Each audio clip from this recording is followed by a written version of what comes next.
High কমিশনের ঝুঁকে জাতির পিতার ছবি নিয়ে অপমান করেছে।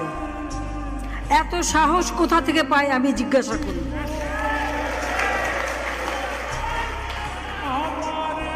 আমি জানি না আমাদের হাই কমিশনে এখন কারা বসেছিল এবং তারা সেখানে কিছুই করতে পারলো না কেন, সেটাও বড় প্রশ্ন। আর আমি আমার প্রবাসী যারা বাঙালি, না আমার প্রবাসী বাঙালিদেরও আমি বলবো যে যারা এই ঘটনাগুলি ঘটিয়েছে তারা চলাফেরা করে না, তাদের দেখেন না। যে হাত দিয়ে জাতির পিতার ওই ছবি নিয়ে তারা ভেঙেছে, তাদের যা উপযুক্ত করা উচিত সেটা করতে হবে। কারণ জাতির পিতার নাম মুছে ফেলার চেষ্টা করা হয়েছিল, তো তারিখ যেহেতু দূরের কথা, ওর বাপ তো চেষ্টা করেছিল এই নাম মুছতে, ওর বাপও চেষ্টা করেছে।